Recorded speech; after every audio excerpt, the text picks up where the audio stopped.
See if we get this working over here. Post something in the chat. Let me know if you can see this. Otherwise, I'm gonna have to keep using the computer again. We'll see if that works. Let's see here. See if we have. All right, we'll see if that works. But it looks like we are live. I am Drew Badger, the founder of EnglishAnyone.com and the English Fluency Guide. And today in this video, we're going to talk about 9 words you can use to speak English fluently. All right, this should be an interesting video, an entertaining video, hopefully. What I'd like to really talk about in this video is how to connect different ideas in sentences and use longer sentences, say more interesting things. That way you can actually, without even knowing a lot of vocabulary, you can still express yourself fluently. So I know a lot of people, they have issues communicating fluently because really the big problem is that they don't know the vocabulary as well as they think they do. So they can write things, they can read, and they can understand the language, but often when they're in conversations, they just don't feel very confident about saying things. And so they return to using more simple sentences, more basic things.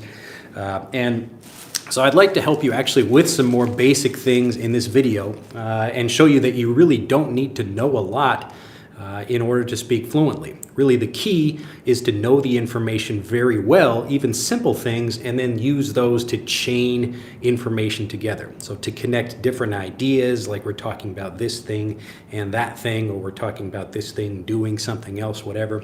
All right, looks like chat is fired up over here. So I will keep an eye on that. But nice to see chat is working. But of course, for whatever reason, chat is not working on the phone. I don't know why that is. Let me see here. So it should be, oh wait a minute, welcome to live chat. Let me see, maybe it's actually going to start working for me. Here, somebody comment something. All right, now why is it not actually, this is so weird. Anyway, all right. But it looks like chat is working. Well, let's get started. So this should be very simple. One other reason I wanted to make this video is because I know a lot of people, maybe they watch content on YouTube that's like, don't use these basic words, or stop saying no, or stop saying whatever. But that's really bad advice, especially like if you really think about how people are learning languages. You should be using lots of basic things and saying them really well, and then starting to add more difficult things onto your sentences after that. So if you have trouble using more basic things, then it doesn't make much sense to start learning more difficult things and start using those. Hopefully that makes sense. All right, good to see everyone. Yeah, so I'm smart enough to come up with a workaround. A workaround is where you maybe don't have the perfect solution that you are looking for, but you have something that enables you to solve your problem. So I'm unable to see chat on the phone for some reason. I don't know why that is. I just updated the app and now it's not working. Of course, there's always something like that. But it doesn't matter because I can have my computer over here and just follow the chat this way. But I cover my face so I don't see myself. All right, so let's talk about 9 words that you can use to speak English fluently. As I go through this list, you should probably know all of this information, but really the point is, can you make fluent sentences with all of these things? I'm really just going to show you a bunch of language patterns, and if you can use these, you should be able to have good conversations with people and even express some things in detail, but you know, they don't need to be really difficult ideas, all right? So the first thing we're going to cover, and this is something I see people making a lot of mistakes with. Let's see if I can fit this on here. So number 1 is the word be. Look at that, very simple. All right, now I see people making mistakes with this word all the time, and of course this is not just be, but we have, so I am, or you are, or he, she is. So this is just one part of subject-verb agreement. I don't want to spend a lot of time talking about grammar rules, but the basic idea is that if you're thinking, okay, do I use like this person and that person are this, or they is that? And the same thing with regular grammar. So this is regular verbs, I should say. So this is a tricky thing about English, especially if you don't have this in your native language. And this is where we need to, again, connect the subject with the verb and make sure we're talking about the right thing. So he is doing something, I am doing something, they are doing something. You should be able, even at a basic level, just to make like very simple sentences with this. So right here, just as a very quick test, I'm going to follow in the chat, but I would like to make sure people can make some very basic sentences, and we'll see if you can follow along here. So just put the answer in the chat. So I'm just going to give you some very simple things. I'm just going to use B. I want you to just put in the chat which of these I'm talking about. All right, so you should be like very quick. I know this might seem like a silly exercise, especially if you know this already, but the point is for you to get very quick with this the same way natives are. So natives can respond to this automatically. So they are. Okay, you should be very quick with this. He is. You should be thinking about this. Even if you don't type it in the chat right now, you should be very quick with this. You should recognize this is the answer to that question. All right, so I'm going to give you a few more. Very good. So they are, look at that. See, the more people actually give this a try, I promise you, really the goal here is to make sure that these basic patterns are so obvious, so clear, that you are so quick with them that you have to use them correctly in conversations. Okay, so you have to. It's like it's just that easy for you. All right, next, Rob and I. So Rob, my friend Rob and I. Rob and I. So Rob, just put his name over here, Rob and I. Is it Rob and I am, Rob and I are, or Rob and I is? Rob and I. Rob and I are. All right? So again, you should be looking at lots of examples of these things. I don't want to spend the whole video covering all of these things, but if you have trouble with this, and also if you have trouble with basic verbs, so like Rob and I go to the park. I go to the park, but Rob, so Rob goes to the park. I go to the park, but together we go. All right. I know this seems like a simple thing, especially if you know all this information already. If you know the word be. This is like the first lesson that people get when they're learning languages. But often they're still thinking in their native language when they speak, even with something as simple as be. And I promise you, if you get these, lots more examples of these. We can cover more of these after I go over the other words, if you like. But really, this should be so Rob or I is, Rob or I, so Rob and I are, Rob or I, so Rob or I is, Rob or I is, Rob or I is, Rob or I is, Rob or I is. Do we say Rob or I is? Rob or I is.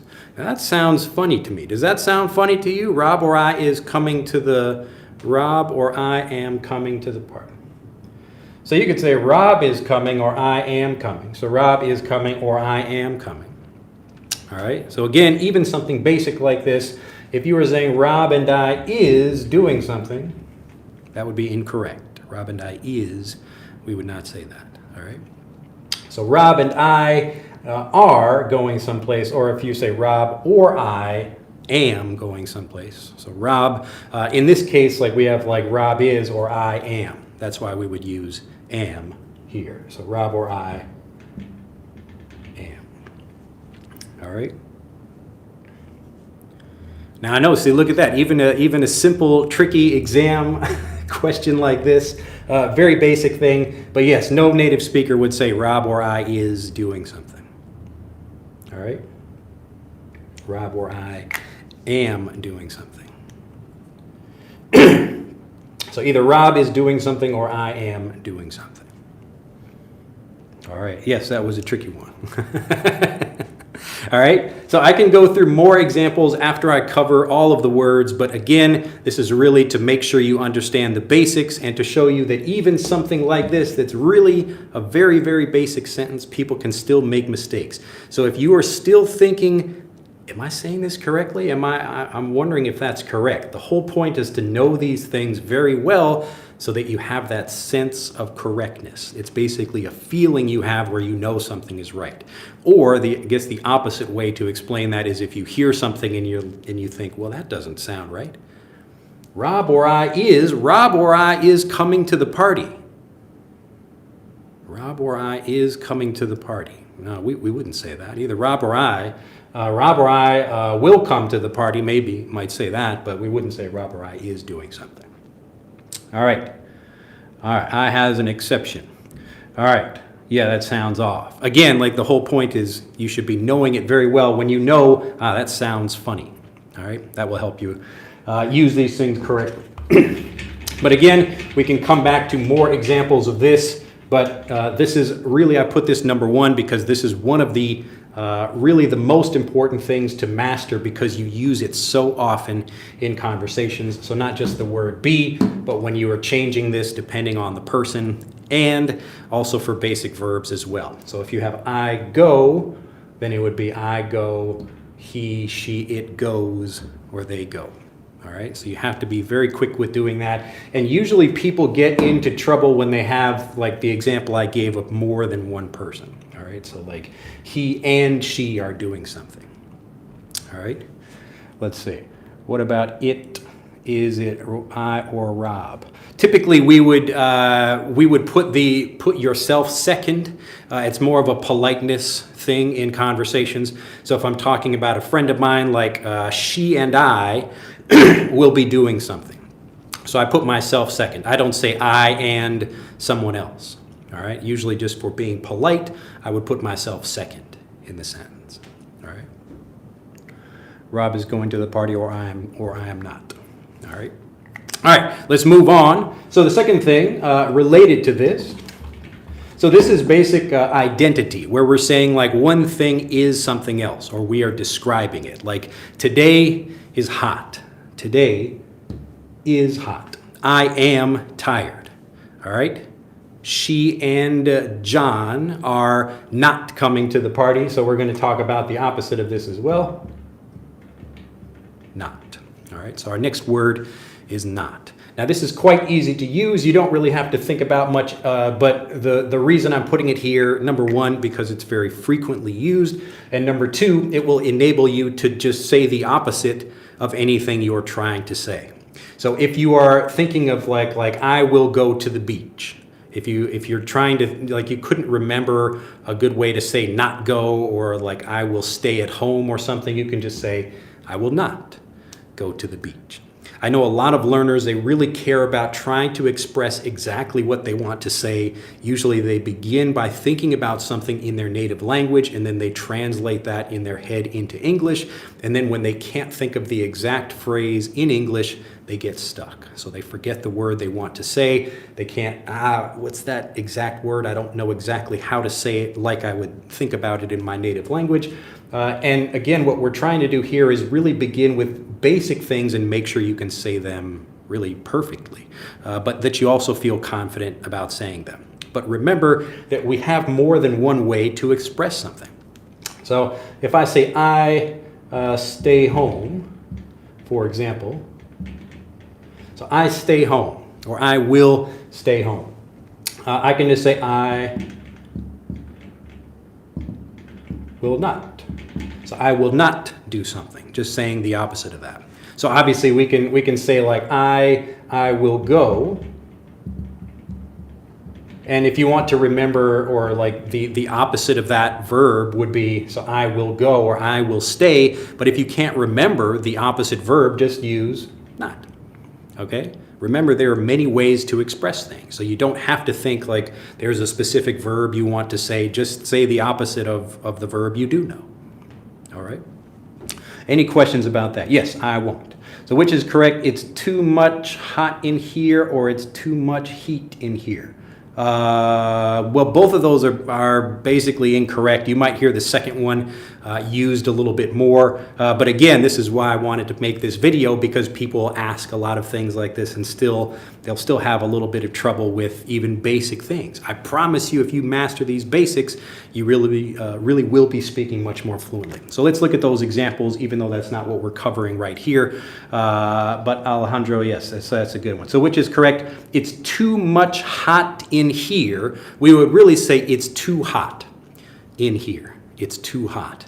But if we want, so it's too hot, we're talking about like the amount of heat. You could say it's too hot in here, or there's too much heat in here. And you could also say it's much too hot in here. But yeah, basically that's a language pattern you use, like it's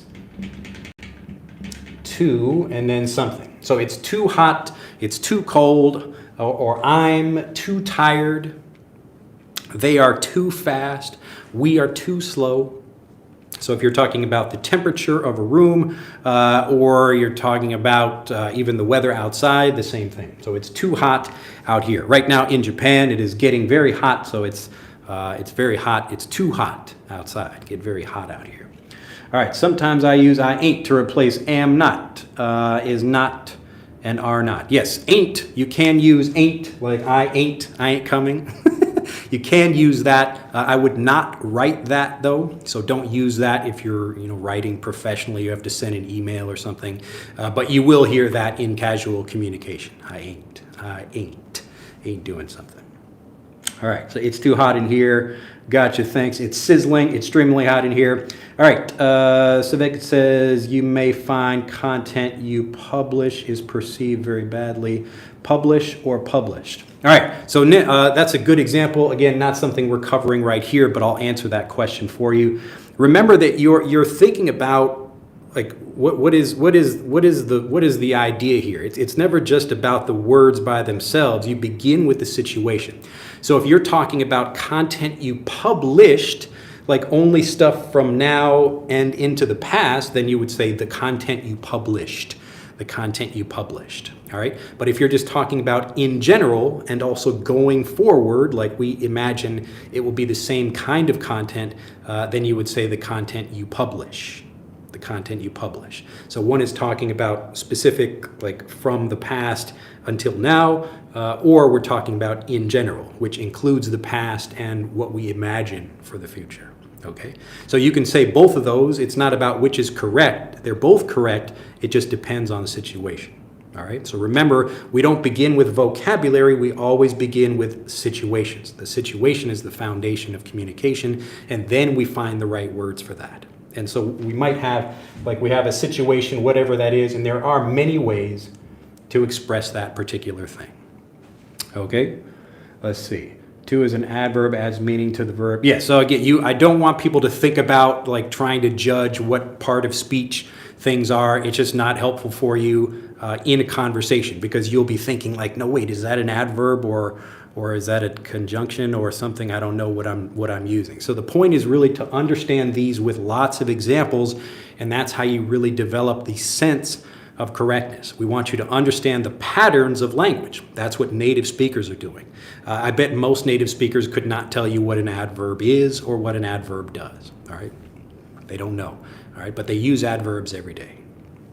All right, let's see here. Everyone, all right, now before people start getting more into that, let's see. So Sleaze says, yes, vocabulary plus situation equals understanding. Yes, that's a good way to put it. That's a good way to put it. All right, so let's move on. So these should be very simple. Again, we're already seeing some examples where these are a little bit tricky. These are a little bit tricky. And again, I promise you, I know people think like, well, I already know to be. I know what that is. Really? Are you able to use it like always and every time you can use it correctly, confidently, and fluently? All right? If not, get yourself more review. All right, so the next one, number 3 here. And. So now we're going to start combining different things together, and is just a very simple way. We're going to combine this plus that, or this with that. All right, there are different ways to say this. So another one, maybe you could say with is another example, or you could say plus. If you want to sound a little bit more native, you can use that as well. But there's nothing wrong with using and. We're just connecting two different ideas. All right. So let's say I want to introduce myself. I can say my name is Drew and I like to go fishing. My name is Drew and I like to go fishing. All right. Now I can even combine a couple of different things like this. I only use the word and for the last one or between the last two. So my name is Drew. I like to go fishing and I also play tennis. All right. So each one of these things by itself is a sentence you can make. My name is Drew. That's one sentence. I like to go fishing. That's one sentence. I play tennis. That's another sentence. But notice how we're able to just connect these very easily by using the word and. All right, just by using the word and. I know this is a very simple idea, but again, if people have trouble making larger and longer, more interesting sentences, these are the things you should be looking at. These are the basic words, the foundation where you can actually communicate a lot with just one word like this. All right. So anytime you want to add more information to something, and. All right. So let me see if you can make some. Let's see. All right. I've been told that the word to is used in negative state sometimes, isn't it? What do you mean? Give me an example. If you have an example of something, let me know, and then I'll tell you if it's correct or not. So yes, like the glue that holds sentences together or it enables you to build longer sentences. So anytime you are thinking about one sentence, like you're introducing yourself or you're describing something, this is a marker, and I can write with it. This is a marker, I can write with it. So I can just continue that sentence by saying and. This is a marker, and I can write with it. This is a marker, and I bought it yesterday. All right? The goal here is to help you continue to weave fluent sentences, to continue to speak so that you can express longer things and also train yourself to think and do these things in English. All right, so we want you to begin even with simple things like this and just start practicing expressing yourself. You can even write this down. So write down different sentences and make different combinations of things. And it's really easy to practice doing that. All right, even with something simple like and. All right, a marker with red ink. Yes, so this is a marker and it has red ink. This is a marker and it has red ink. All right. I think we're doing all right here. Yes. So lots of people are good at listening, but they often have trouble speaking because they're thinking about, again, the things I mentioned earlier in this video. They're thinking about things in their native language first and then translating those and then trying to speak. So it's much better to build your foundation, especially if you are teaching people. I would just, if I had a class, like an actual classroom, I would be spending lots of time just teaching these things and showing people how to use this, like, okay, make a sentence with a marker using and. All right, this is a red marker and this is a red cap. All right, I'm just practicing, just getting used to using longer sentences by putting two things together, or more, two or more things together. Well, and he is a genius. Yes, you're too kind, Sleep. Thank you very much. All right. Now, I wouldn't say I'm a genius, but yes, excellent use of the vocabulary. All right, let's move on. Now, after I go through all of these, we can go back and make some more sentences. I'll show you how we can start combining them together, but I want to keep the list moving here. So if we have and, what would really be the opposite of that? Maybe not the opposite, but kind of related to and. See if anybody can come up with what that would be. So if we have this plus this, maybe we want to talk about two different things. Maybe they are not related. Or. So in this example, we're talking about this thing plus this other thing over here. But in or, we are talking about this thing or something else. All right. As an example, today I will go to the beach or I will go to a restaurant. So I will do this or I will do that. I will do this or I will do that. Now again, I'm making basic sentences just to give people just some quick listening practice for that. But these are the things, like, again, you don't need to know a lot of difficult vocabulary to make interesting sentences. You just need to know these basic things very well. All right. Yeah, we'll get into but in a moment. So, or, very simple. So I can think of, like, what do I want to wear today? So I can ask myself a question. I can even, like, begin, I'm talking about something. So this morning, I asked myself, I was thinking, what should I wear today? Should I wear the black shirt or the brown one? The black shirt or the brown one? Okay? Very simple. And I think this should be pretty easy. We're going to keep moving. I want to make sure we get all of these up, and then we'll go back and give you some more examples of these. So we have number 5, but. Now, but is another fantastic word, and this is something that you can use more, maybe complicated English. So you could say something like, however. So we could say, instead of but, we could say like, however. And this is something you would see maybe like more difficult English or academic or even in a more professional environment, but is just fine. You can just say but, all right? You really should be getting very good with all of these basic things. And then if you want to add something else, you can replace that with more difficult vocabulary, like however, okay? So, but. So maybe you're talking about one thing, but you want to contrast it or show that some other thing is there. So it's hot, but I am wearing a winter coat. It's hot, but I am wearing a winter coat. Now again, it's also important to understand a lot of these basic things, because when you are thinking about like trying to understand new words, or maybe you're reading something and you come across, so you see or you read or you hear some more difficult vocabulary, it's much easier to understand it if you recognize these kinds of things.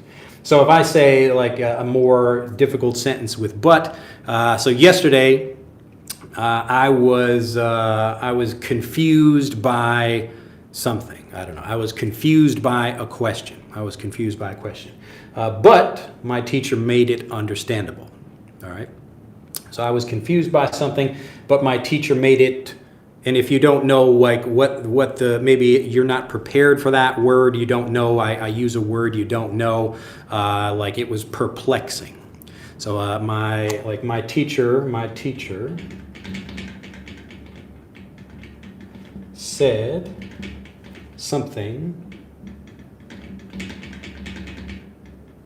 perplexing. My teacher said something perplexing. So if you hear this sentence just by itself, my teacher said something perplexing. Now with this, if you don't know what that word means, you just don't understand the sentence, all right? But if you're paying attention for key words like this, then we can probably figure out what it means. So let's say, my teacher said something perplexing, but now I understand it, all right? So, but now I understand it, we mean, okay, now we have, if something is understandable here, then perplexing means it's confusing in some way, all right? Again, we want to understand these things. There are lots of good reasons to do this, but one of the most important is that they help you understand the context of more difficult things. So if you know at least some of the information, then you can understand new things all in English without trying to translate. And so this is how you build up your vocabulary over time as you listen to more people. So you are learning more things in English rather than learning it through your native language. So if you learn more through your native language, that's going to cause you to hesitate and translate and organize sentences in your head before you speak. But if you learn more things in English, like, oh, look at that. I just learned the word perplexing. That's an interesting word, perplexing. But I understood that because, oh, here's that key word, but. So my teacher said something perplexing, but I understand it now. Or but maybe, I don't know, like I understood what it meant later. All right. So in that case, we understand perplexing means like it's confusing or hard to understand. All right. Let's see here. Yes, Lee says keywords over here. In order to, let's see, do you say but me no buts? But me no buts. What do you mean by that? But me no buts. But me no buts. Give me a longer example. Let's see. In order to, yes, that's another thing. We'll cover that later. But I really, even more basic than in order to, we've got something that I'll give you that's even easier than that. All right. You notice all of these things, very short, very easy. These are all basic things that you learn. The problem is most people don't learn these things in English. So they don't really understand them in English. And after I go through all of these words and introduce them, then we can go back and start making more sentences or really make your conversations or whatever, any kind of communication much more fluent. All right, let's see. Kevin says, it is strange because even when native speakers try to create sentences, their mind sometimes doesn't give any answer, like without thinking the language, everything goes in a better way.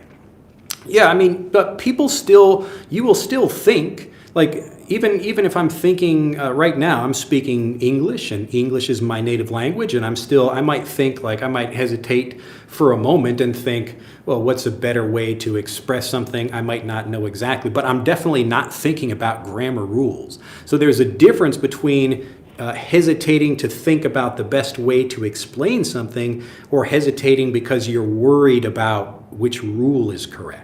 All right, so you don't want to do that one. You want to be thinking sometimes it's okay. Now I've been teaching and speaking like this for many, many years, so it's very easy for me without most people realizing it to change what I want to think or to plan something in my head and to continue speaking. All right. But the point is, it's okay if you want to think, but it should be in English, and you should really be thinking more like what's a good way to express something. But also, remember that there isn't just one way to say something. There are many ways to explain something. All right.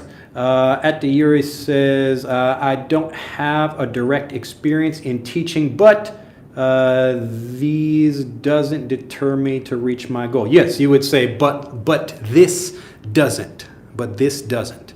All right, so you would say this doesn't or these don't. Again, that's why we practice basic verbs right here, even like to verb to be or like, so this, we got like just one example. So this doesn't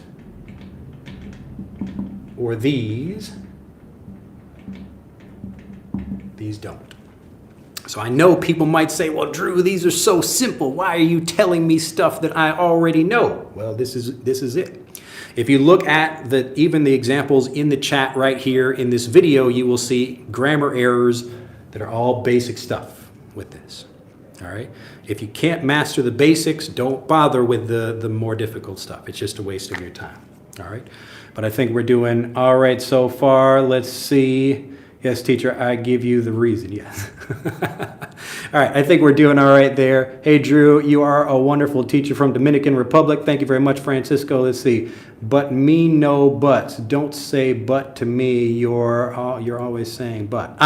Yes. So like this is if you're talking about like a child. Let's say I tell my daughter, I say, hey, it's time to clean up your room. We're going to have dinner now. Put your toys away. And then she starts saying like, but, so she's saying, but I don't want to, or but I'm tired, or but whatever. In that case, I would say, hey, no more buts, or no buts, just clean your room.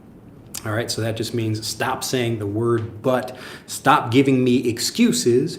So she's giving me excuses or reasons why she doesn't want to clean her room. So she just spent 2 hours playing, and now I'm tired, but I don't want to clean my room. But, but she didn't, but you. So they're using lots of but. And kids will do this all the time. So parents will say no more buts, or stop it with the buts. All right, they're just talking about stop using that word. Stop making excuses. Hopefully that makes sense. Well, arigatou gozaimasu, teacher Drew. All right, let's see here. Are although and though similar to but?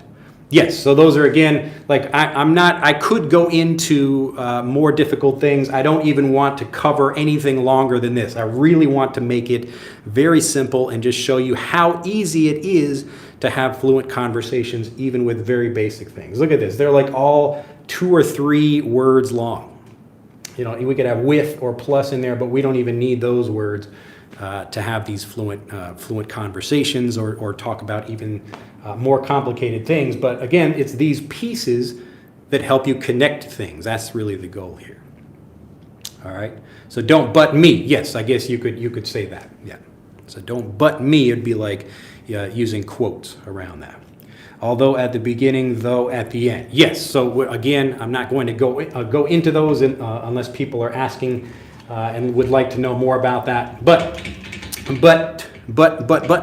if you go back and listen to this video after I'm finished, you will hear me using all of these things.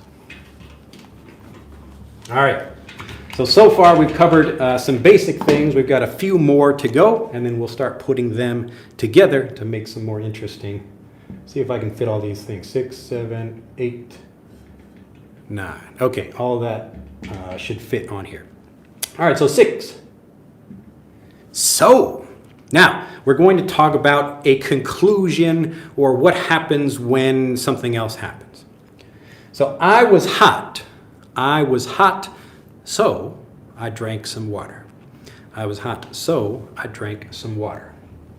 And this is great if I'm explaining to someone like, you should go to the movie so you can see this amazing film. All right. So if I'm telling someone else to do something, you will notice the word because is not on this list. You don't even need to use the word because. You can just use so, and it's very easy to remember that way. All right. So I was tired, so I took a nap. So we can have these two different things. So if we were just using, for example, and, so I was tired, and I took a nap. So we can connect these. I can say I was tired, I took a nap. I can say 2 different sentences, and each one of them is very simple. I was tired, I took a nap, but we can also connect them into one sentence. So I was tired, and I took a nap. I was tired and I took a nap. That's perfectly fine. I was tired and I took a nap. Or if we want to talk about a reason, so why I did something, I was tired, so I took a nap. I was tired, so I took a nap. Now you notice how the words, they sound a little funny. Let's say we use the word but instead. That would probably sound funny to people. Like if I said to a friend of mine, I was tired, but I took a nap, they would think, what? There's like something wrong with that sentence. It's grammatically correct. I was tired, but I took a nap, but like the situation sounds funny. All right. So usually like I was tired, but I stayed awake. So we want to have the opposite in there. Okay. So you can have something that's grammatically correct, but it doesn't make sense. It sounds like a weird idea. Okay. All right. Any questions so far? So Drew, how about yet? Yes, we're not going to, yet will not be on this list, but if you would like to know more about that, maybe we can talk about that. So we're not talking about that yet in this video. I really want to go over the most basic things that you can use to have fluent conversations. So you don't need to use yet in order to do that. All right. So with these words, we can actually express, almost anything with basic ideas and connecting them in different ways. We can tell stories with these. We can express, like really telling people what to do, or we can make recommendations or lots of different things just with these words. All right.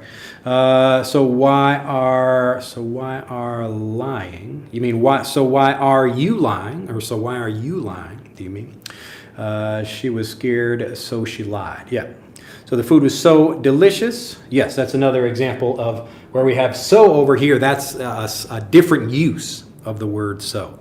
So I'm just talking before about like like this is a reason why we're doing something, but yes, that's another different use of the word so. Okay. So you will notice even with these we could, like there's different things we could do with so that's another very common one as well. All right, Rio de Janeiro, Brazil. Amazing channel you have, Tom. Glad to hear it. Pardon me as I'm trying to follow the chat on the computer over here.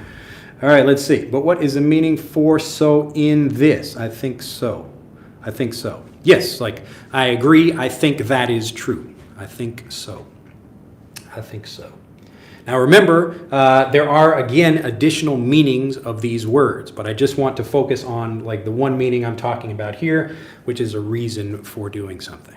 Remember to learn these things as individual rules for situations. So don't try to learn the word so and then there are 10 different meanings of it. I want you to just focus on so just for this example. So yes, there are additional ones, but you should master each of those individually. All right, so I think that is so, like I think that is true. That's another way of using it. All right, learning a lot with you, glad to hear it. All right, let's see. I'm also from Rio de Janeiro. Yes, we have lots of people from Brazil who follow the channel, actually. All right, glad to meet people from Rio learning English. All right, so we're moving on. Number 7, for. Another very short word where we're talking about the purpose of something. So I bought, for example, I bought a new desk. New desk. For, you can talk about, again, the reason why you do something. So I bought a new desk for writing. I bought a new desk for writing. Now, you'll notice that these two are related where we can talk about the purpose of something. So you can say, you can even change this sentence around it. I wanted a desk, or I wanted to write better, or I wanted to have a desk for writing. So I bought a new desk. Okay? So I wanted to do something, so I can, and remember, if you only have even a few words that you feel confident about, you can still make fluent sentences. Okay? Yes, so we can also talk about for. So we can talk about for like having the purpose. Like I use this marker for writing. I use this marker for writing. I use this marker for cleaning my ears. I use this marker for cleaning my ears. I use this marker to wash my face, or for washing my face. Okay? But you can also talk about for like the direction of something. Like I give this marker, or I made this for you. I made this for you. Those are two different uses of for. And again, you should be learning them with examples for those particular things. Okay. Let's pay attention to the class or to the explanation. Let's pay attention to the class or to the explanation. I don't know if that's a question. It looks like it's a question, but I don't know what it's asking exactly. Drew is great every time I'm able to. I'm here with him live.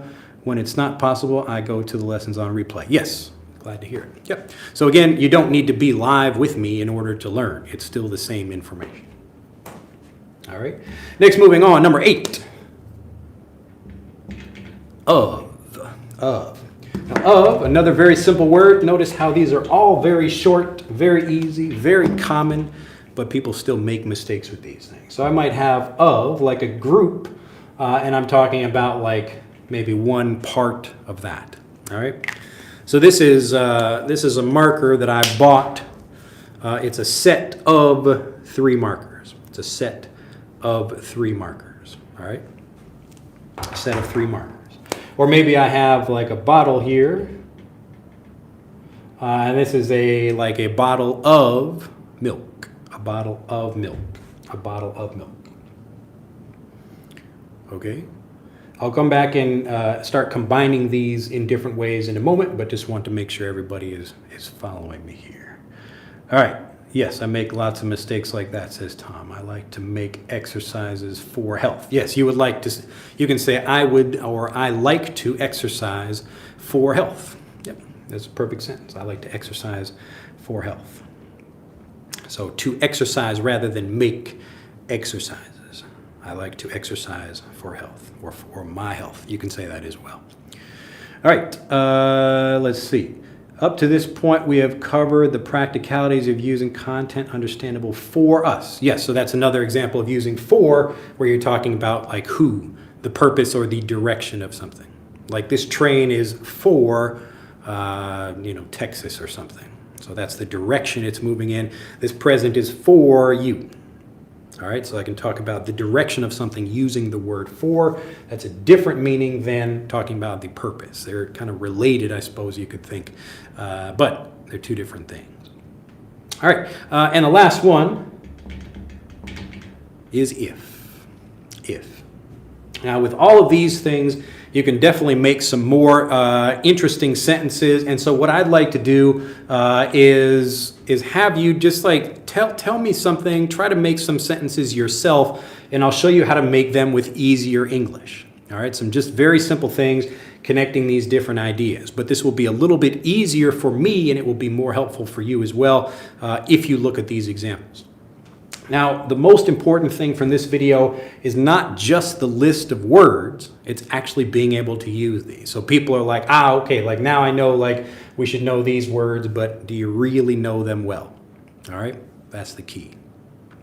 So if anybody has, let's see, any questions, let's see, sometimes I use of when I try to make conditional sentences of informal ones. What do you mean by that, Lewis? Give me an example of a particular sentence you're trying to make. All right, so if I fail, I'll be disappointed in myself. Yes, so another good example of if. Now you don't need, often you will learn if with then, but it's not necessary to use the then in sentences. And often native speakers will not put the then in there. We often teach children like to write sentences like this. So if this thing, then this other thing over here. If then. All right, but you don't need to say that. So if it's hot, I will take off my jacket. We don't need the then I will take off my jacket. All right, let's see. Tom says, the question I did was asking you if I say I should pay attention to your explanation or to the class. I don't know if there was a difference between them or if they mean the same. What do you mean like the class? Like which class? This class, like the video that I'm when you say like my explanation or the class, do you mean like your English class? Something separate? It's not clear what you're referring to. So again, like if we're using our basic words over here, like I don't know what I should pay attention to or what I should follow or who I should listen to. Should I listen to my English class, like maybe you go to an English class at school, or should I listen to you? Okay. Let me know what you mean by that specifically. All right. I would like to buy a house if I had the money. Yes. So if you're talking about like if I had money, I would buy a house. I would like to buy a house if I had the money. Yes, you can say that. Very good. All right. Is there a difference between if and whether? If and whether.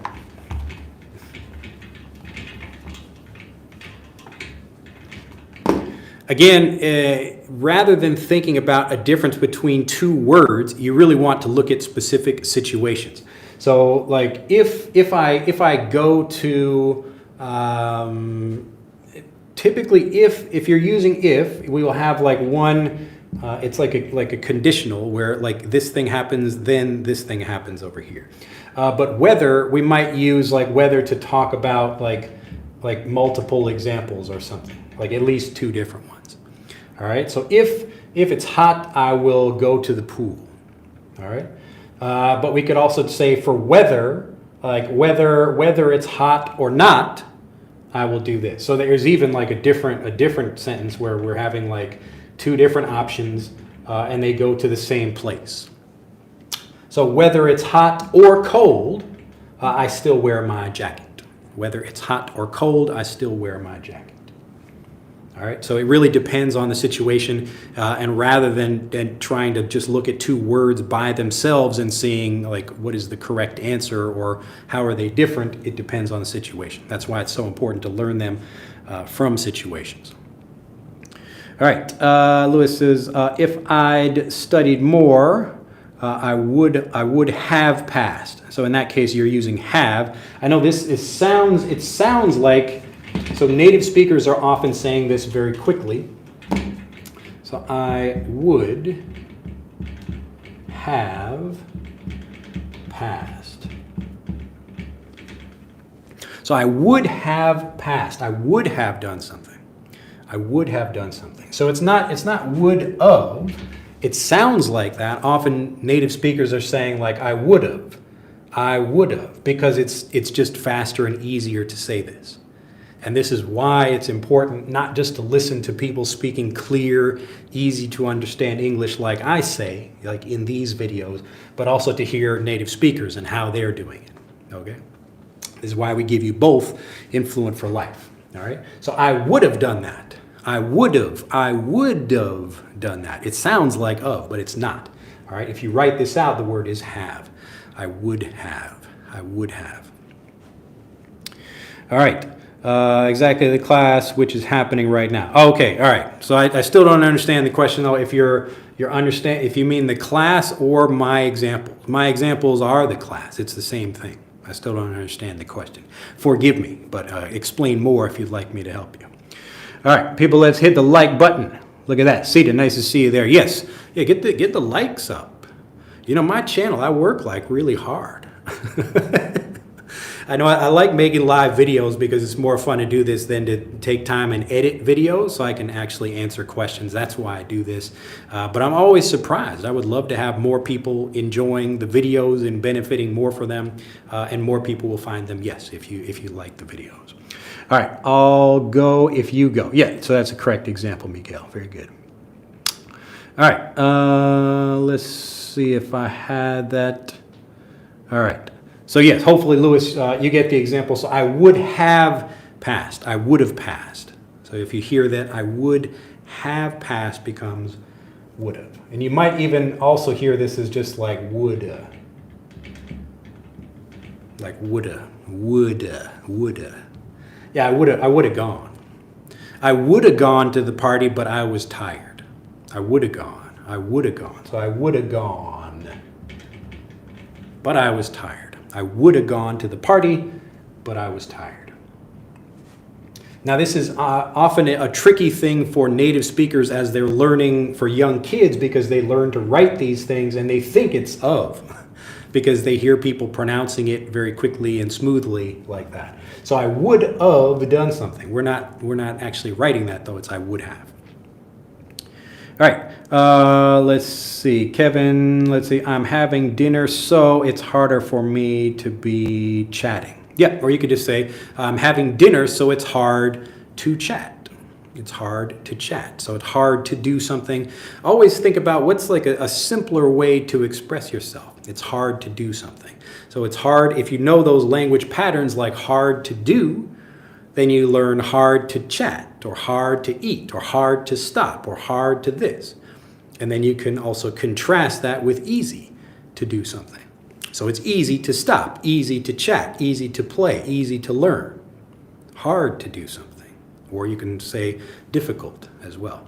So that's a particular language pattern that I'm teaching my younger daughter right now, like easy to do and hard to do. And we just look around at or talk about things in the house like, is it easy to draw? And she says like, no, it's not easy to draw, or yes, it is easy to draw. So she can draw a picture or something like that, all right?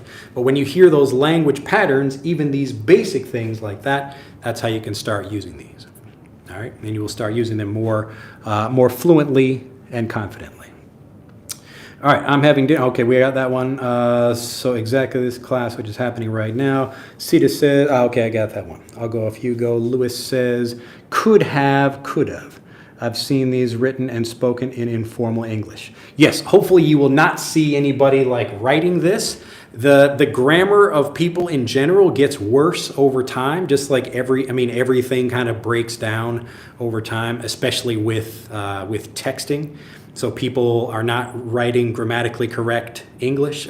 And so like their tests are bad and they have trouble actually writing correctly anyway. So don't feel bad about that. But yes, you should be understanding what the correct thing is. And this is especially important in the professional world where people do care about correct English. So if you're just texting your friend, it doesn't really matter. You could just say like woulda, and people understand that.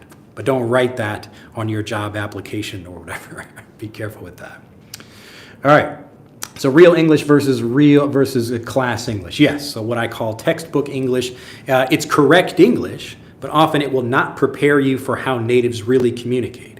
So that's why if you only listen to teachers, I would have, and you hear only correct, clear, easy to understand examples, then it's going to be more difficult when you get into real conversations and someone says woulda.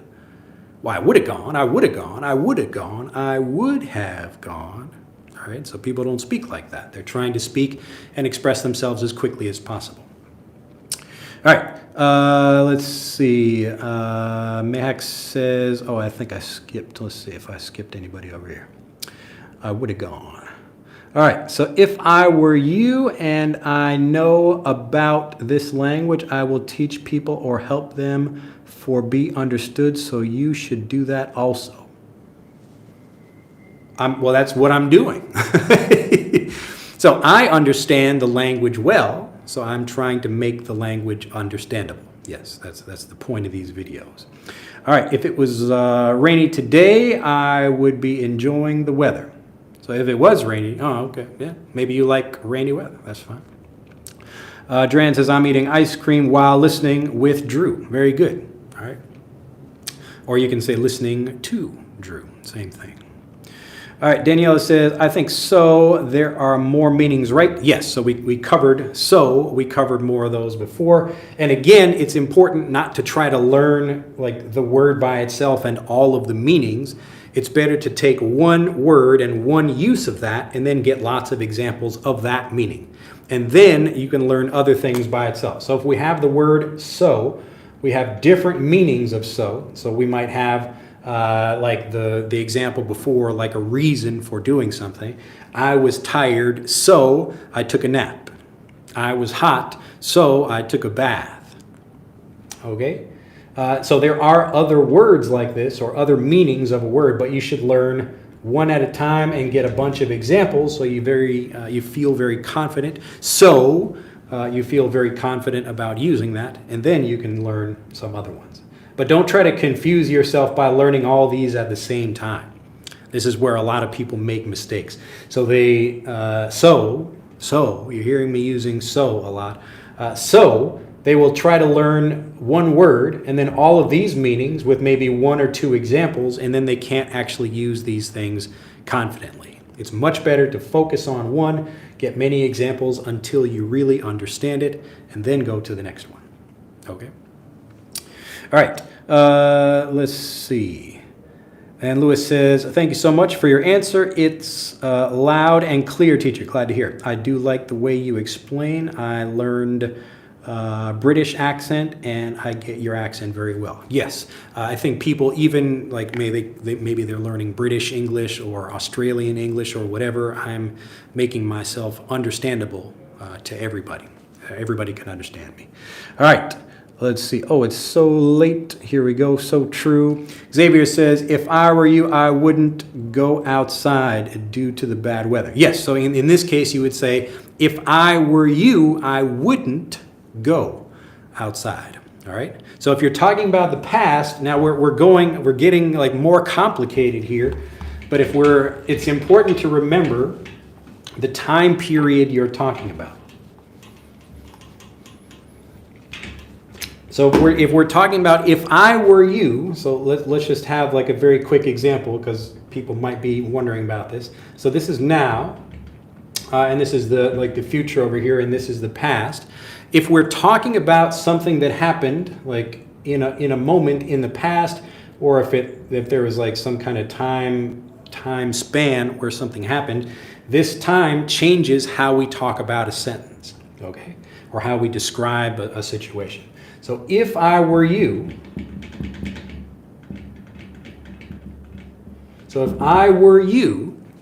and we're talking about this. So right now, two people are talking about something that happened in the past. So if I were you, I would not have gone out.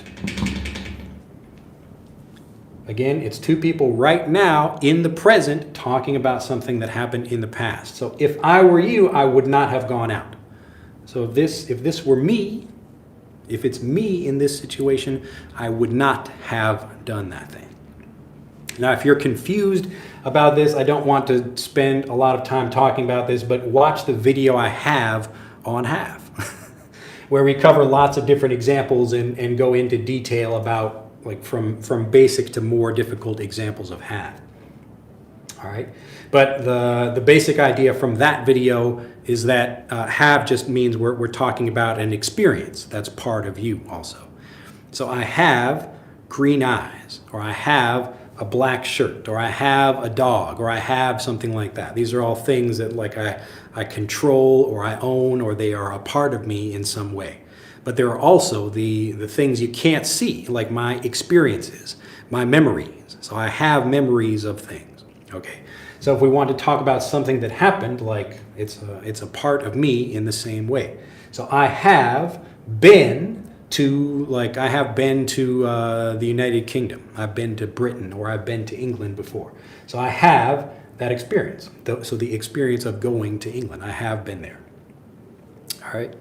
So just be careful when you're getting into more of these. This is a much more complicated sentence. We're talking about some basic things over here. So like a more kind of basic, easier way to say this is like, let's see. Let me erase.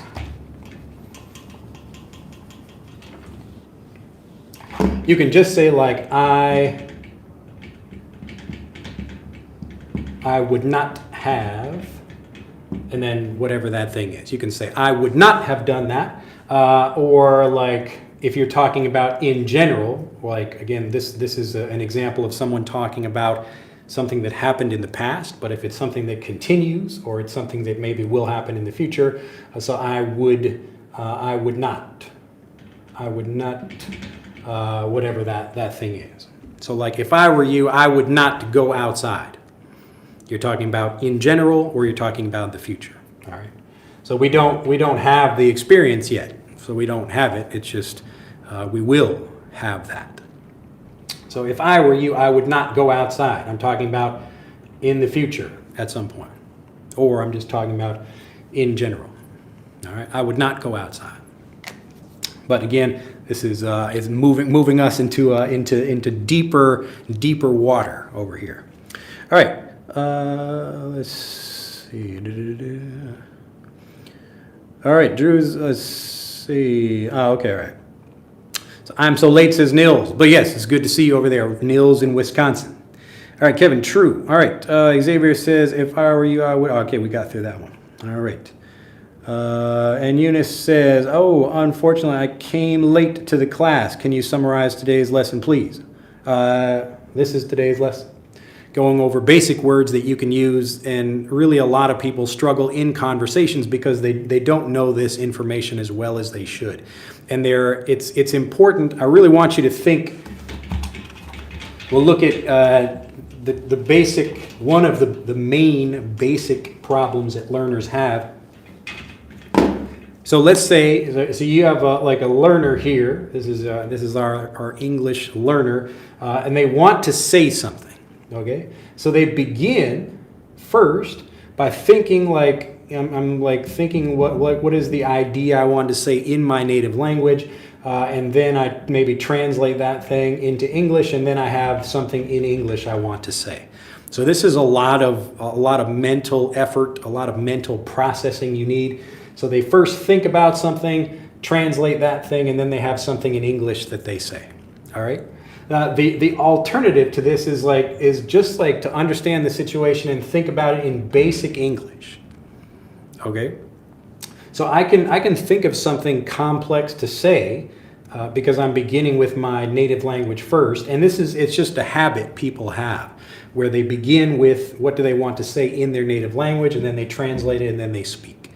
Or you could just speak something very basic and simple. All right. And so the idea here for this video is if you really know these things very well, you can quickly make sentences in English without having to think and translate. And that's how you speak fluently. So it's these steps over here that prevent fluent communication. So these are where you get stuck. You get stuck every time you have to think and translate and organize sentences in your head because you're adding more steps to the process. But this one is just, how can I say something simple? Okay, and then with these, I can start building more like different things or longer things.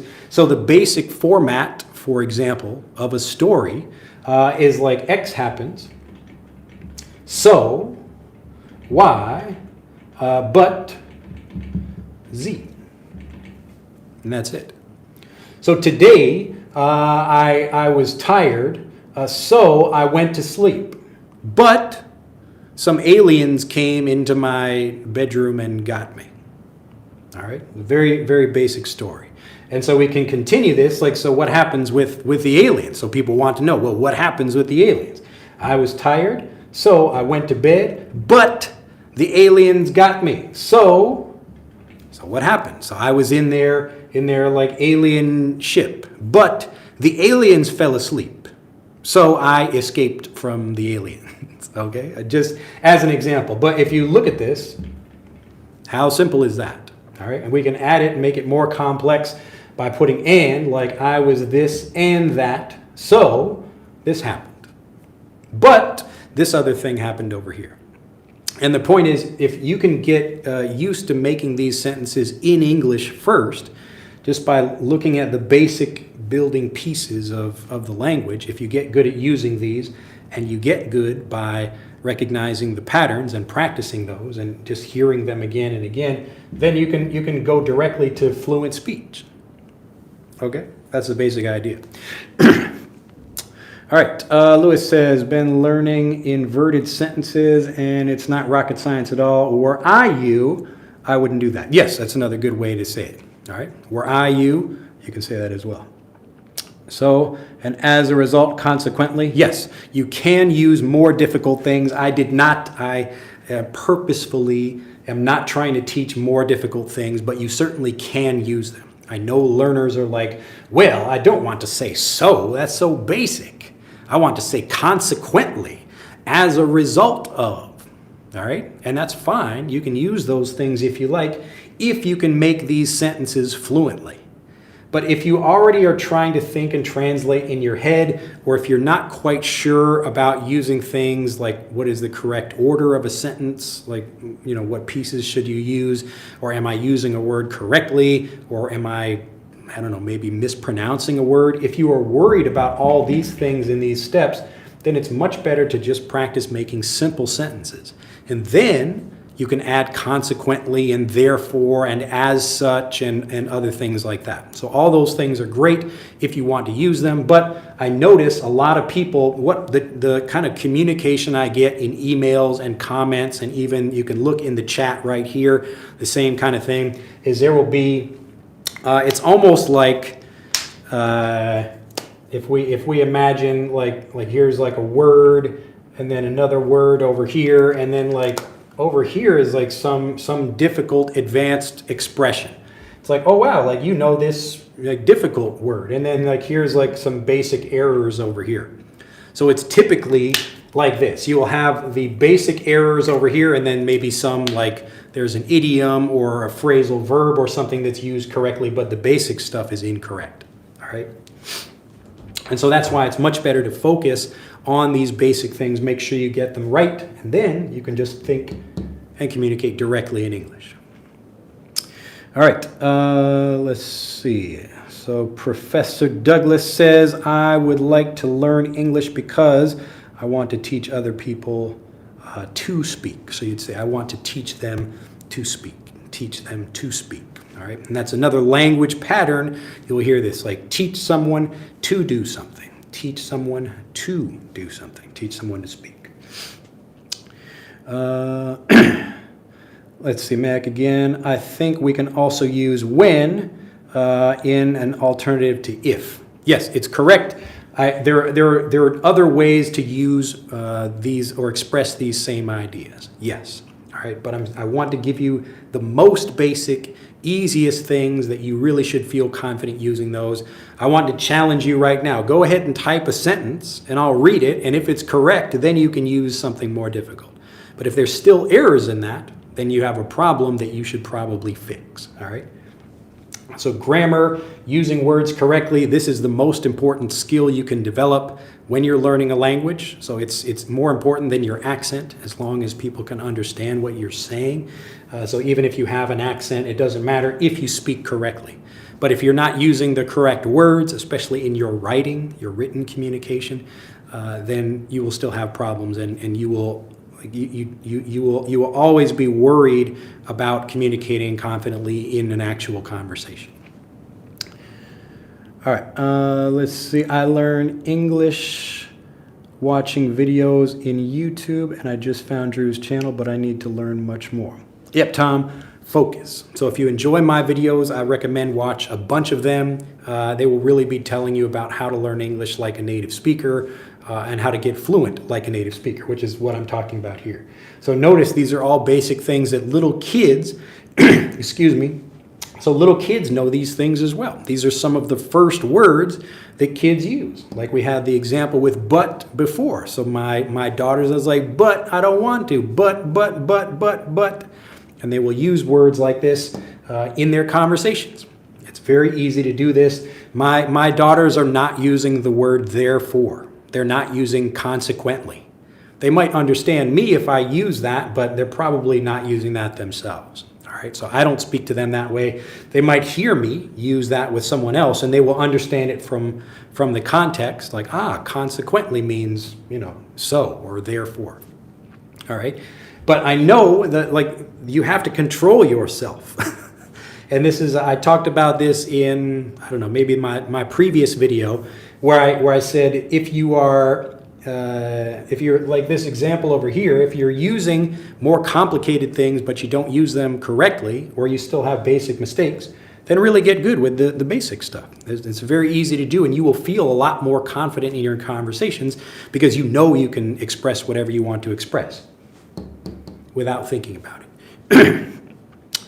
All right. Let's see. Lewis says, this example, if I were you, I would not have gone, is an example of mixed conditionals. So if I were you, I would not. Yes, I don't want to get into like more difficult and worrying about what the specific name for grammar points is. You can always look up examples if you go to Google and type in mixed conditionals or whatever you want to talk about, the different kinds of conditionals, and get examples for that. But I caution you to really think about the situation, because this is how natives are thinking about it. They're not thinking like, am I using the first conditional or whatever? They're not thinking about that. They're just thinking about when we use something. All right.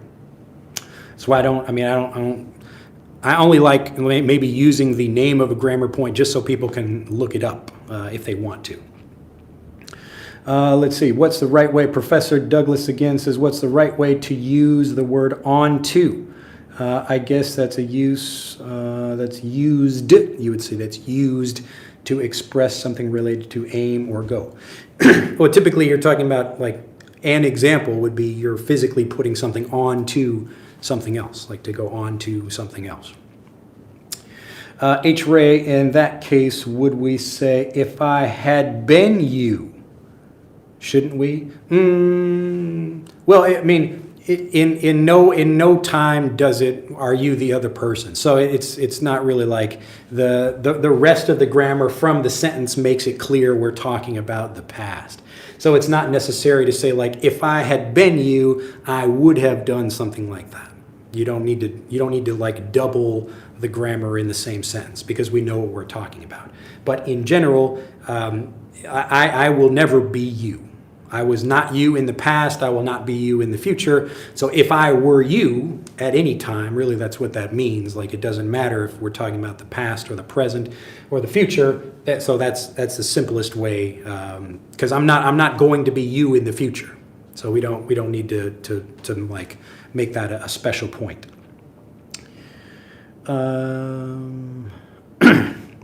Xavier says, sorry, I'd forgotten have. Thank you for reminding me. So you would say, thank you for reminding me of it. All right. Oh no, I think the chat just like skipped way down. Oh, okay. All right. I think we're all right. So this is nice. Actually, like the chat on the computer, it's not like scrolling way past, but I have to maybe be a little bit faster here. Make sure I catch up with everybody. All right. If I were you, I would do it right now. Yes, that's correct, Adriana. So if I were you, I would do it right now. If I were you. If I were you. If I were you. All right, let's see. If I were you and I know about this language, I will teach people or help them for being understood. So you should do this also. Yes, there are some errors in that sentence. I'm not going to correct all of them, but yes, I understand what you were saying. Eunice says, could you please talk about participles that can act as adjectives? For example, present participle, it's tiring. Past participle, I'm tired. What would you like me to explain about that? If you have a specific question, let me know. Often, like, I mean, you can, if you're just looking for examples of stuff, just search for that in YouTube. Like, here, give me examples of like present, you know, whatever the participle or any other grammar point, or use ChatGPT or Google. And just type in examples of that. So if you're looking for those things, you should get lots of examples and really try to understand the meaning from all of the examples. All right, so whatever those particular things are. And Professor again says, what's the right way to use this word? Oh, okay, I did that one. All right. Let's see. The earth is flat. Amazing. Xavier, if I had known, I wouldn't have been there. If I had known. Another way to say that is had I known. Had I known. So had I known. Instead of if I had known, you're going to say had I known. Had I known. All right. Let's see. So, oh, I like that. X, so, Y, but. Yes, nice story. Okay, it looks like the chat is like really far behind. Drew is not just a good English teacher, but is also an effective speaker and can communicate very well. So many of us already subscribe to his channel. Glad to hear it. Yes, welcome to the party. Sevkid again, if the earth is flat, why don't we fall off the edge of it? All right, I will let you guys debate flat earth in the comments section over here. I'm not going to be able to judge that either way. Let's see. Tom says, yes, I just found Drew's channel. He is such an amazing teacher. Glad to hear it. How long does it take to learn Japanese? What's the next language that you want to learn? So the Japanese, just to make this clear for people learning any language, so I teach English, but for people learning any language, you want to get fluent in individual words and phrases, and then you just keep building that. But what you don't want to do is just like learn a bunch of vocabulary or get a bunch of translations and then like information, but you can't use it. So most of the people I help, they know a lot of English. That's why they can listen to me speak English and they can learn in English, but they still have trouble communicating. So I'm trying to help people. Again, like in this example, we want to go over some basic things, help people use them and make even more complex sentences. So the quick answer to your question is that you can get fluent in particular words or phrases in 1 minute, 5 minutes. It depends on the examples you get, how good they are, or how good the teacher is. And so you can become quite fluent. I would imagine if I could teach someone Japanese from zero, I could probably get them speaking in, I don't know, a few days, a week, I guess. But like for languages I want to learn, I think it would be interesting to learn like something that's unrelated to English or Japanese. So I probably wouldn't learn Chinese, maybe Arabic.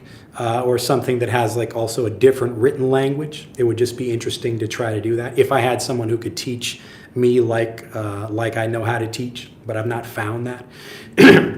But at this point, it's just more entertaining and more fun to try to help the world learn my language. So I'm still working on that problem rather than trying to like learn other languages. All right, then we have some Chinese, which you can't read. Let's see. What is my English level if I can understand everything you say? Asks Ellis. Your ability to understand and your ability to speak are two different things. So you could have a high level of understanding and a weak ability of speech. That's why I talk about people having an English fluency profile, where your ability to communicate. Maybe does everybody know what the English fluency profile is? Let me know, and I can cover that in this video. The roof is stronger than the foundation. Yes. So often, like if you have like a strong roof but a weak foundation, then the whole thing will collapse. All right, we don't have technology to rescue the submarine, but in 1969 we had to get to the moon. Yes, the more arguments, I guess, about flat Earth. But I think maybe the problem, if you're talking about that recent submarine, people don't even know where that is. And that's a whole interesting story by itself. Someday in the future, I will have Drew's fluency. Yeah, again, you develop the fluency I have piece by piece. So by understanding this, like I know how to use and, boom, I can use that, this and that, and this and that, or this or that other thing. So as you can use these pieces, you become fluent in individual words and phrases. You don't get fluent in the whole language, you get fluent in words and phrases. And if you do that, then you get fluent in the whole language. All right, so over time you develop a strong understanding of using the language in general. What does plateau mean? Let's see. Why did I now chat like skip down again? Okay. All right. So plateau. I'll give you a quick definition of that, just by showing you one. And this is another interesting thing you learn about getting fluent in English, is as you understand something, you can start using it in different ways. And being just more fluent means you really understand what you're talking about. So this is a perfect example of learning vocabulary the native way. So here is a mountain. Got some snow on the top of that. A plateau is like this. It's almost like a mountain that you cut the top of it off, and it's flat, all right, like a table. So this is a plateau. So this is the physical understanding of the word plateau. Plateau. Now we can take the more figurative use of that and talk about like learning a skill. So often people will be, for example, learning a new language, and they're learning and learning, but then, oh no, their skill plateaus. All right, so we can take this as a noun or a verb and express it that way. So here, I'm improving, so I continue to learn more and more, but I'm not becoming a better speaker. I feel like I plateaued. Okay? So as you learn things like this, it's good if we can learn the physical meaning first and then start learning more figurative uses of that. Let me know if that makes sense. All right. So you are the best teacher I've ever seen. Thank you. Glad to hear it. See it again, Tom. I don't dream about being like Drew, but it will be really good to improve more and more each day. It's okay. You should dream about being me. All right. But yes. Let's see. Hi, first time I got you on the air from Siri. It is 5:20 a.m. Thanks a lot. Glad to hear. Do you suggest English learners to watch movies? And now this is a good use of the vocabulary right here. You say, do you suggest English learners do something? Like, do I suggest you do something? I wouldn't say, do I suggest, what did you say? Do I suggest learners to watch movies? It's just, do you suggest learners watch movies? You don't need the to in there. So do you recommend or do you suggest? Same thing. So do you suggest learners watch movies with subtitles or without subtitles? Yeah, subtitles are fine. I watch TV shows with subtitles on them. That's fine. And aren't grammar and spelling really necessary to speak fluently? Yes. I will make this very clear, but I make this point again and again. The point is to understand the grammar like a native rather than try to study rules or get translations of that. So grammar is essential, all right? But how you learn the grammar is important. So if you try to learn like a math problem kind of thing, so I have let's say in a Japanese textbook, it's like, okay, you should have adjective plus noun plus this other thing plus whatever, and like you should think about it like that. So this is a textbook way of trying to understand grammar. So they give you like the name of a thing, like, so this is, you know, the present perfect plus the past simple plus adjective plus preposition. You're not going to learn the language that way, all right? Instead, you need to begin with a situation and understand what are the words that people use in that. This is how native children are learning the language. So I have a marker here, take off the cap. So I take off the cap and put the cap on. Take off, put on. Or I could take off my shirt or put on my shirt as well. So I'm not telling you like what the grammar or like the names of things are, but you understand the words because you understand the situation. So if you're learning English like a native, this is how you do it. So not like a textbook where you're trying to memorize the names of grammar rules, or you're trying to learn through like grammar structures in your native language. You really should be doing it through English and making sure you're getting understandable messages, understandable examples.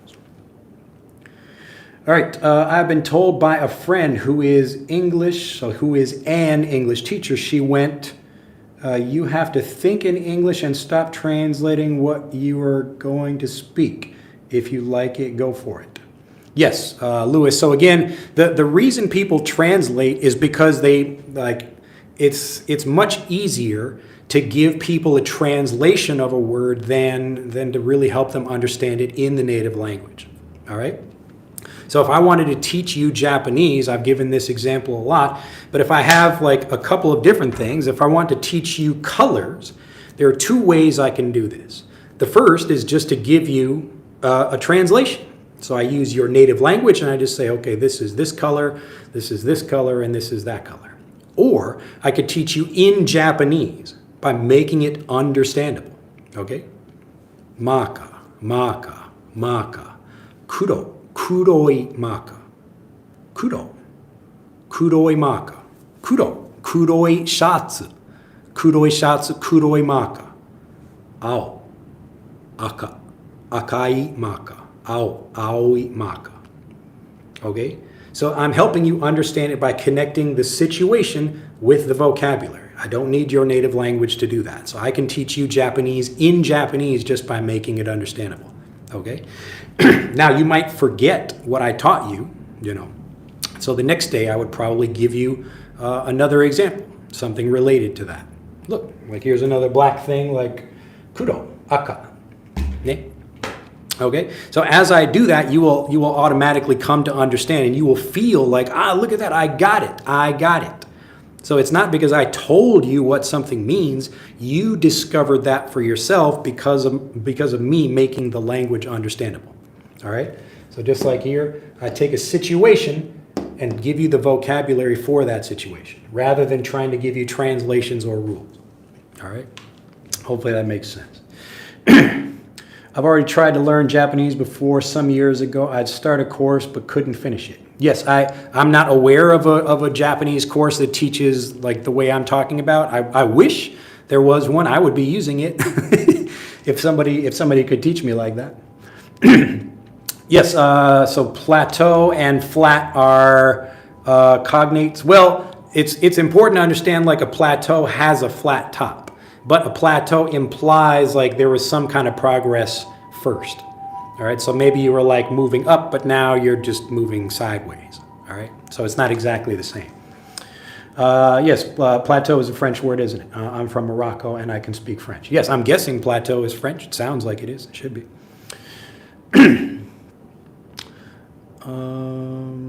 Let's see. All right, I think I got those already.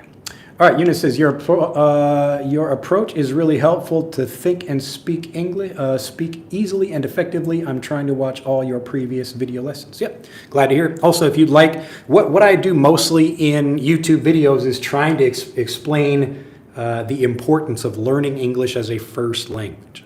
And also, really understanding the basics of the language before moving on to higher level things. I promise you every day, even after this video, I will get more comments and more emails from people who have high level vocabulary, but they still can't speak. Either they are complaining that they can't speak, or they are just like, they have like the high level vocabulary, but low level mistakes in the sentences and in what they're writing. So I don't want you to make that mistake. All right, but again, like the things I do on the YouTube channel, it's talking about principles, about how you should learn. And then if you want to see examples of this, like actually go through the steps, you can click on the links in the description below this video. And this is where we have Frederick and Fluent for Life. So both of those programs, they help you understand these things like a native.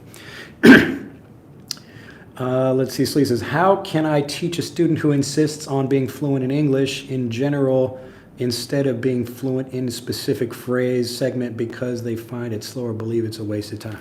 Yeah, that's a good question. The way I explain this to people, maybe I've shown this before. So I am a native, fluent English speaker, and yet I only know like a very small portion of the language. So I think there are like 170,000 words, whatever the number is. That's the total vocabulary in common use, but I only know a small portion of that. So I am fluent in this, but there are lots of words I don't know. Lots of words I'm not fluent in. Lots of subjects I could not speak fluently about. So I could have maybe a basic conversation, like talking about, I don't know, some science thing or something that I don't know much about, but I wouldn't be able to have an interesting conversation about that. I could probably learn if someone could teach me, so I would learn that vocabulary, but I'm not fluent in that. And so what I explain to people, this is kind of a story that a friend of mine told me from college. He was talking with a professor, and this professor was explaining, like imagine some grass on the ground. And the professor said, if one person steps on the grass, so we have like, this is a foot over here. So one person steps on the grass, it doesn't hurt the grass at all. But if like 100 people step on the grass, it really hurts the grass. And my friend was like, well, there should be some, like a little bit of hurt to the grass if one person steps on it. And the professor was saying like, no, it doesn't. And like, that doesn't make any sense. Like there should be a little bit of hurt to the grass with even one person, even just a tiny amount. And so, of course, if one person can hurt the grass a little bit, then a lot of people can hurt the grass a lot. And I'm just using this example because it works the same way with vocabulary. So if you understand like one word well, then a lot of these things, if you understand them all, then that improves your overall fluency. But it's impossible to become fluent in the whole language at the same time. Nobody learns like that, all right? So just remind people that like you can try to do things like one way, and if that's working for you, great, but it's probably not working for you, and this is the easier way to do it. So to get fluent in individual words and phrases, and that should be giving you more motivation to learn even more things. So when I teach people, the idea is to help them really understand one thing. So they think, oh, like I can really do this. I understand it's possible for me to get fluent.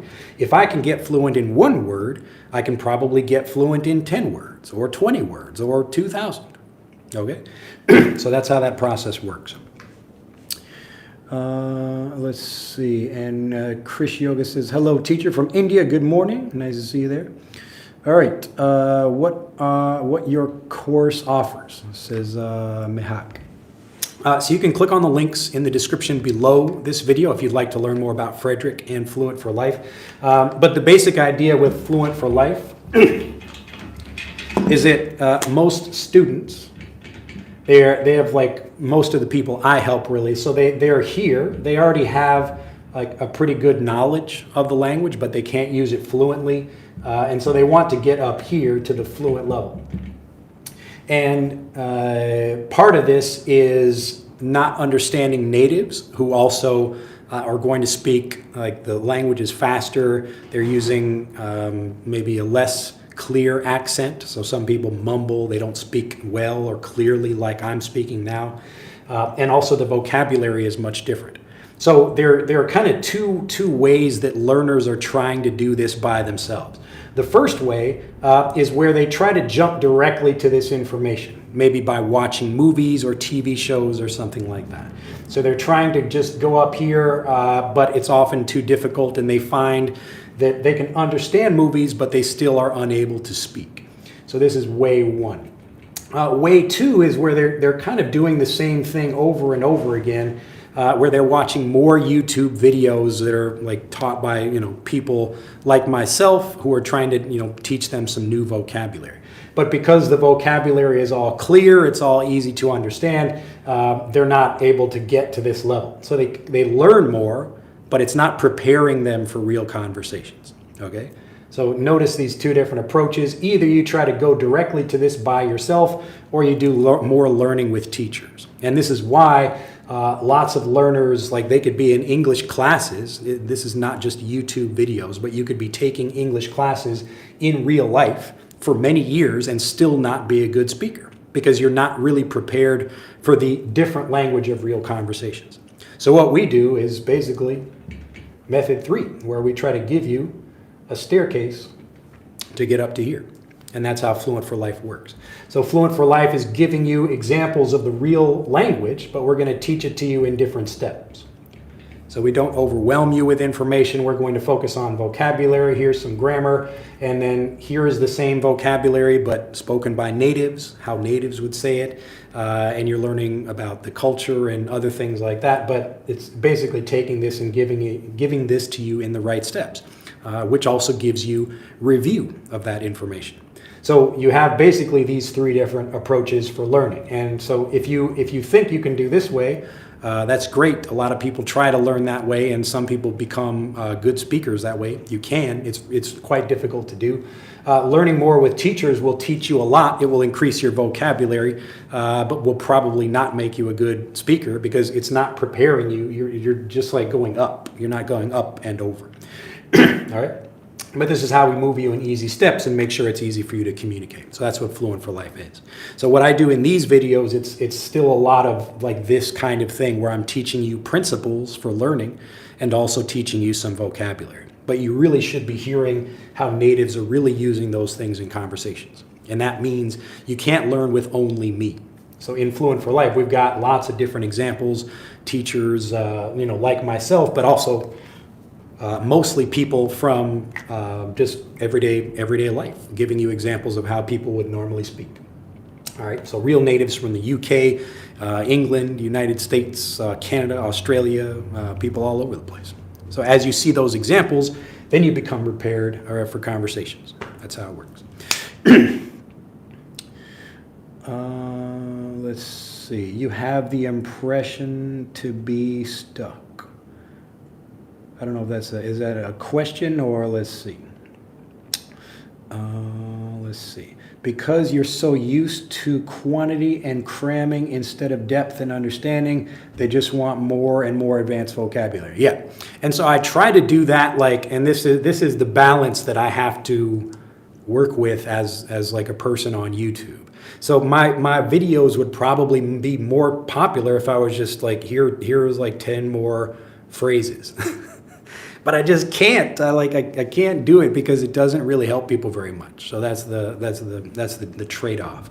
So you can do that. You can improve with those things, but really it's the review. It's all of this. It's this process here that gets you fluent.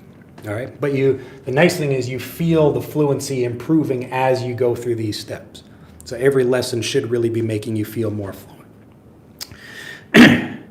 All right, Lewis says, how many words do I need to be fluent in English? If you mean fluent in English. Remember, as I said before, you don't need to have a certain number of words because you get fluent in individual words and phrases.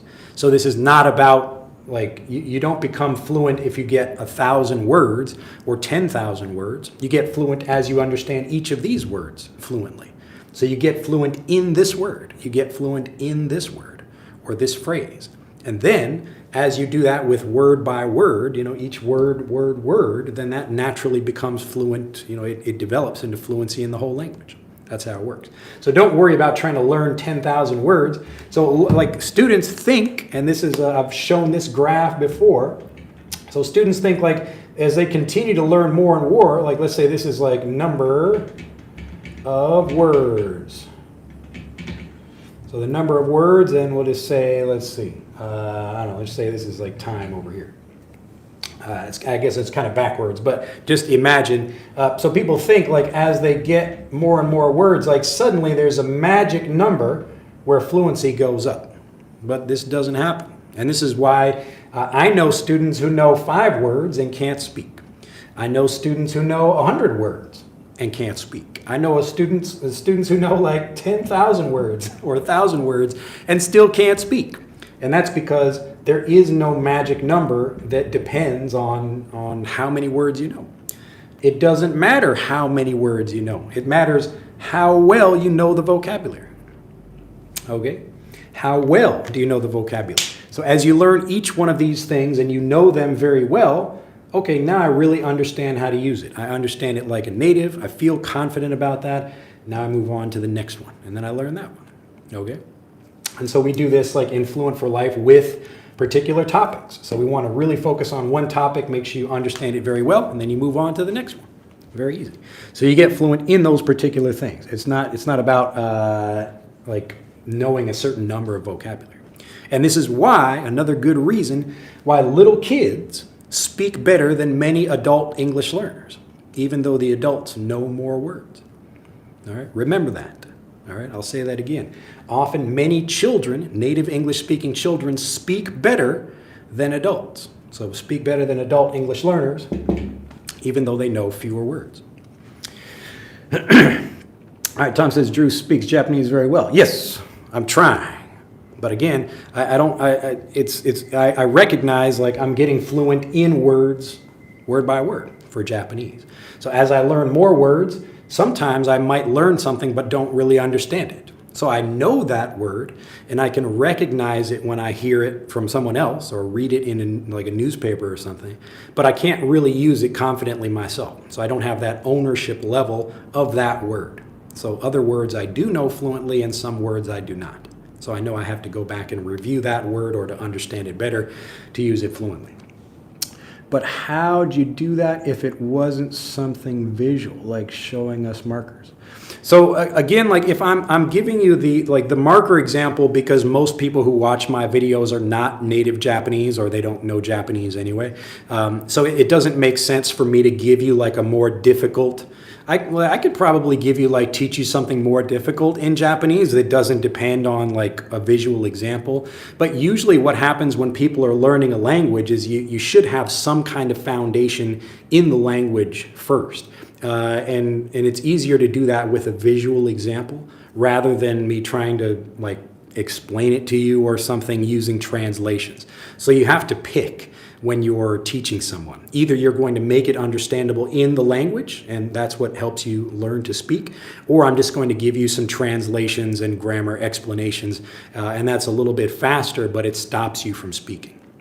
So again, when I give my typical marker example, it's just like, here's a physical thing I can have, but I can also maybe teach you some more difficult things in Japanese, but it would be more difficult to understand and like require more of a foundation if I'm trying to do it all in Japanese. All right, but it's easier if I can begin with this, like, okay, I explain like this is a black marker and this is a black shirt. All right, you can make that connection naturally in your mind, and the point is to help you discover that for yourself rather than me telling you what it is. So if you're like, oh, look at that, like I remember that word and now I understand what Drew is talking about, without me like giving an explanation. All right, so it's possible to do that, but it's much easier for me to do this for people because they don't have any foundation of Japanese at all. I actually teach a lesson where I do it in an alien language, and it's the same basic thing. All right, so it's just using a language you don't know. Let's see, the aha moment. Yes, now I got it. All right, Xavier, in order to translate in your head, the fact that translating in your head describes things and events in English around you can help. What do you think about that? Yes, so the basic thing is be simple. You know, marker. This is a marker. So I can make this a much more complicated sentence. This is a marker. This is the marker I bought yesterday at a store downtown. Much more complicated sentence. I'm still talking about this same thing. All right. So be simple. If you can recognize your level of fluency and about specific words that you're using. So if you're good at using basic things, then move on to more complicated things. All right. But do it one step at a time. All right, how to learn not to use recommend to in a native way. How to learn not to use recommend to. Oh, you would just get lots of examples. I recommend you sleep well. I recommend you eat like a good meal every day. I recommend you practice if you want to get good. I recommend you go. I recommend you eat. All right, and then I would also maybe recommend like you do that with different people. So I recommend they do something. I recommend this group of people does something, all right, or do something or whatever. Okay. So it's the examples of a thing. So what most learners are doing.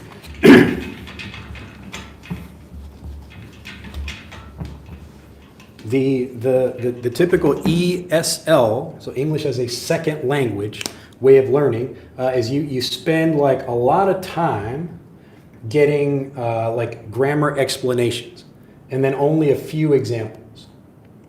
But the native way is the opposite, where we try to help you understand something and then give you lots of examples.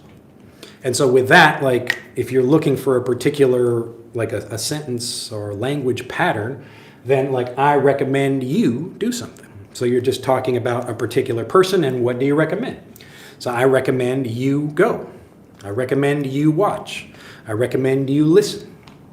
All right, so very simple. I recommend, and then who is the person you're recommending to? What is that person? All right, so that's how you get it. It's all of the examples that really make the lesson understandable. It's not the explanation about the grammar, it's the understanding that naturally develops from all the examples. Drew, could you create a private room to teach English? I would love to pay for that. The reason I don't offer like any kind of private lessons like that is that you should not be learning only with me. The whole point of Fluent for Life is that you need to get lots of examples of native speakers. So lots of different people speaking English. That's how you prepare for real conversations. So even if you wanted to do that, like I don't recommend you learn that way. I wouldn't recommend you learning with like one teacher. All right. You would get used to the sound of their voice and not get used to the sounds of lots of different people speaking. And teachers are always, they're trying to be understandable.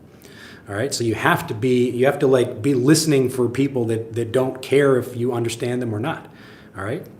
So if the goal is to get fluent for life. That's what we do. All right. So you don't need private lessons with me in order to do that.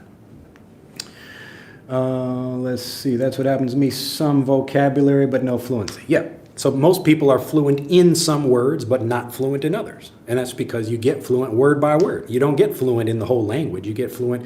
Some words you can use well because you understand them well, and other words you cannot because you don't understand them very well. That's it. And when I say like you understand it, I mean you like recognize how it works. You can use it confidently. You're not thinking about, like you don't have any questions about it or doubts about the vocabulary or the grammar, pronunciation, whatever. All right, let's see. In Chinese, says Kevin, it is possible to use simplified sentence structures instead of full and complete sentences when communicating. It's a simpler way to interact with others. Yes, it's also a good way to build your speaking confidence and fluency.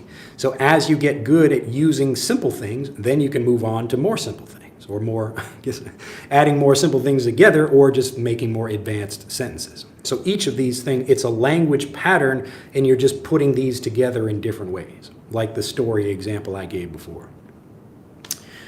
All right, Ellis says, the truth is that I find it hard to say what I think in English. My speaking ability is low. Yep, so often you want to be like beginning with something simple.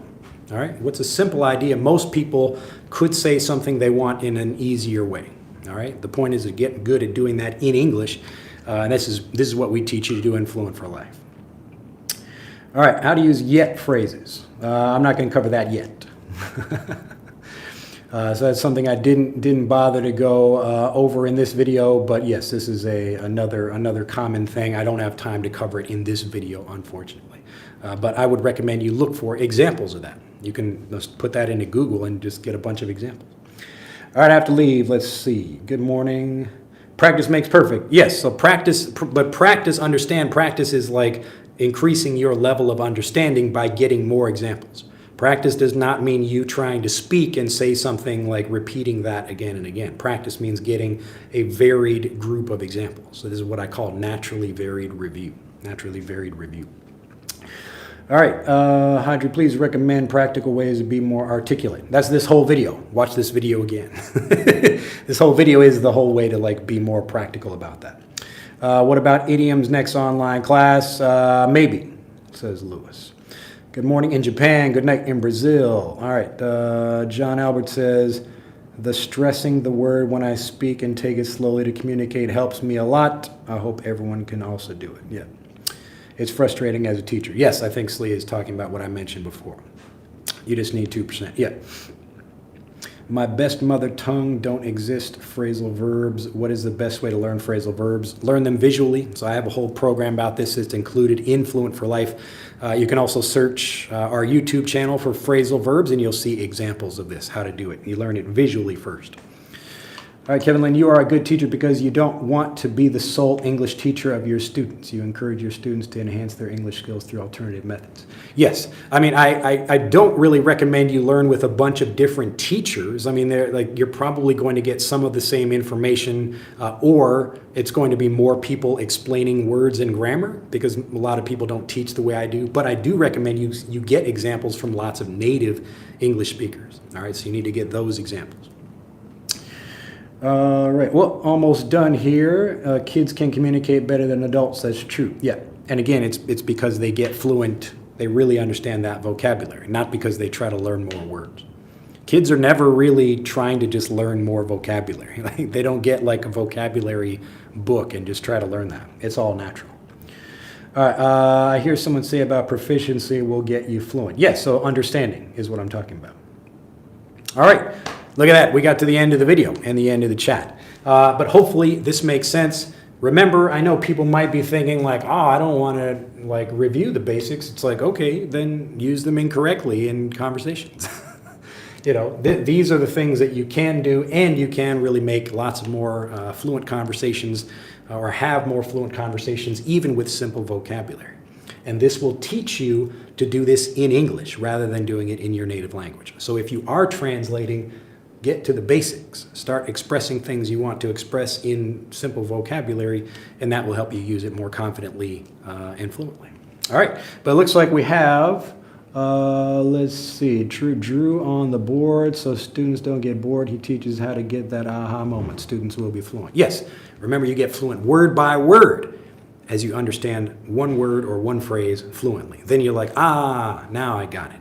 Okay, that's how you should be thinking about language learning. It's not trying to learn like, 10,000 words or whatever. You want to learn the individual words and phrases that you use. And if you're using them, you should know them fluently. You know them well. All right. But that's it for this video. If you'd like to actually have me show you this step by step, basically like me being there with you. So without having to take actual private lessons, you learn with me plus like I think over 100.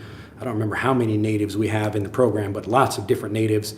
So all the recordings, all of the videos and conversations are all done, and it's all systematic to help people learn things and get fluent word by word as you learn things in the lessons. But if you'd like to do that in Fluent for Life, just click on the link in the description below this video. Frederick, the app, will help you do the same thing, especially for learning spelling and pronunciation. But I think that's it. All right, everyone's saying thank you. Nice to see everybody, and hopefully I'll see you in the next video. Have a fantastic day, and I'll see you then. Bye-bye.